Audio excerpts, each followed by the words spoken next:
Hello, dear listeners and viewers. English with Positive Mindset today again with you, and we are going to speak about windows. I'm going to tell you a little bit later why I decided to choose this topic. We are going to start with the words that we'll use in the text, so let's do it.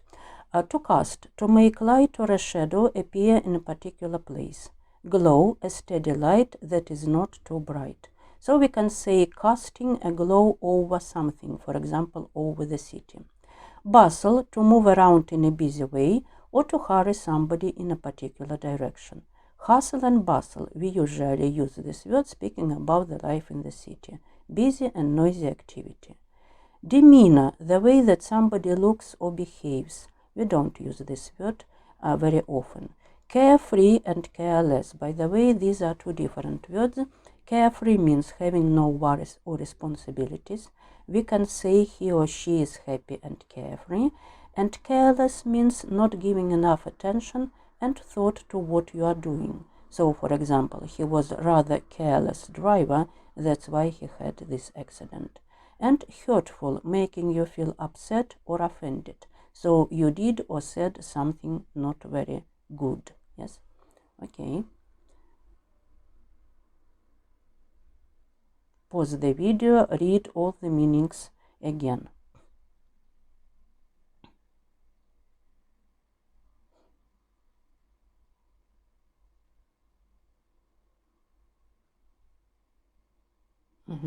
And the text. It starts with words, Jane stood at the window. And right now I'm going to tell you why I decided to speak about windows. Some days ago, together with my students, we studied the episode from the novel which was written in 1954 by Isaac Asimov. It is The Caves of Steel. And it is about people and robots and about our life on the earth in future. But in that episode, it was nothing about robots, yes. It was the episode when the main character, Elijah Bailey, was invited to his boss's office, and as the boss was very keen on the past, in his office there were windows, which was very unusual because people at that time lived either underground, they didn't have windows, or they just didn't have windows. So for them it was very exciting to watch everything around them, to watch the rain. It was raining at that moment, and they thought that it is very therapeutic. And by the way, I paid attention that I also love standing at the window. So let's read. Jane stood at the window watching the world outside pass by. The sun was setting, casting a warm glow over the bustling street below. People rushed by, lost in their own thoughts and worries. She couldn't help but feel a pang of envy for their carefree demeanor. As she stared at them, her mind drifted to the argument she had with her best friend earlier that day. She replayed the hurtful words that had been exchanged, feeling a knot in her throat. Lost in thought, she wondered if their friendship would ever be the same again. So I hope that you can recognize all the words: cast, glow, bustle, demeanor, and hurtful. Pause the video, read the text one more time, and try to pay attention to all the details. Don't forget to remember the words. Yes. Now let's see, maybe let's read about different opinions. Yes, different people have different opinions, it's okay. So Jake, opinions about standing, the process of standing at the window and thinking about something. Jake, I think it's pretty strange to just stand at the window for hours. I prefer going out and experiencing things firsthand, not just observing them from distance. For example, last week I saw my neighbor standing at the window all day, and it made me wonder if everything was okay with them. Of course, here for hours and all day doesn't mean that it was really all day, just for a long time, yes?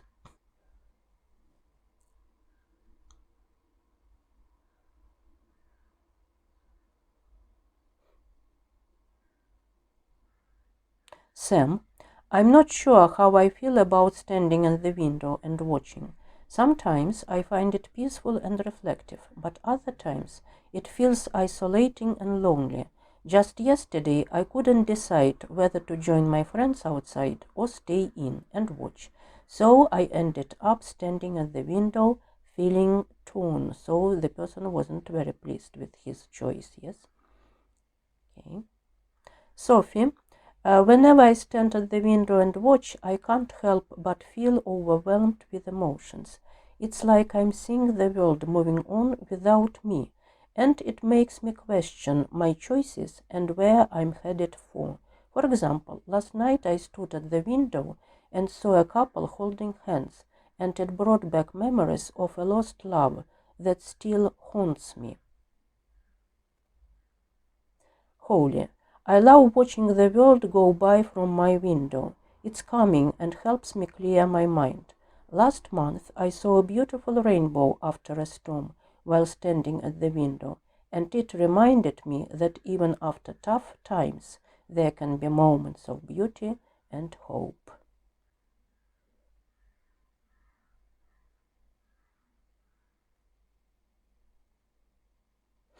And as a summary to the topic, I think that we can read this text. It can be anyone's opinion, mine, yours. Let's read first of all. A kaleidoscope of events and memories which have brought me here flickers through my mind, each one a piece of the puzzle that's my life. Some are bright and beautiful, like shards of stained glass, while others are dark and haunting, lurking in the corners of my consciousness. There are moments of joy and laughter when the world seemed to hold infinite possibilities, and there are moments of despair and heartbreak when it felt as if the weight of the world would crush me. But through it all, I have endured, resilient like the ancient oak tree standing tall amidst the chaos. Pay attention, there are lots of new words, and next slide will help us to understand the meaning of these words. So let's see. To flicker, to keep going on and off as it shines or burns. Do you remember a kaleidoscope flickers? Shards of glass, a piece of broken glass, metal, etc. Haunt, if something unpleasant haunts you, it keeps coming to your mind so that you cannot forget it. Haunting, you always remember about it. Lurk, when something unpleasant or dangerous lurks, it is present but not in an obvious way, something like hidden, yes?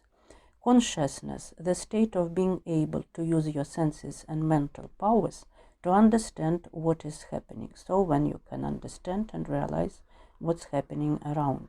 Infinite, very great, impossible to measure, or having no limits. Despair, the feeling of having lost all hope. Endure, to experience and deal with something that is painful or unpleasant without giving up. So you don't give up. You manage to cope with it. Resilient, able to recover quickly after something unpleasant such as shock or injury, and amidst or amid, in the middle of or during something, especially something that causes excitement or fear. So my dears, pause the video here, it's necessary to read all the meanings again. And let's return to the text, yes? So I hope that right now it will be easier for you to understand. Let's read it again together. A kaleidoscope of events and memories which have brought me here to this moment, flickers through my mind, each one a piece of the puzzle that's my life. Some are bright and beautiful, like shards of stained glass, while others are dark and haunting, lurking in the corners of my consciousness. There are moments of joy and laughter when the world seemed to hold infinite possibilities, and there are moments of despair and heartbreak when it felt as if the weight of the world would crush me. But through it all, I have endured, resilient like the ancient oak tree, standing tall amidst the chaos. And you can tell me, but it's a rather difficult text with lots of new words. But I would like maybe you to think that if you would like to speak with native speakers, they don't know which words you learned and which words you didn't learn. That's why, of course, it's necessary to be able to guess the meaning of the words or better idea, of course, to learn the words, to expand your vocabulary. So you have a nice chance using this text to enrich your vocabulary, yes, with these words. So my dears, thank you very much for watching, for doing everything. I hope it was really interesting for you and useful, and I think that we can stop it here. Thank you very much. See you next time. Bye.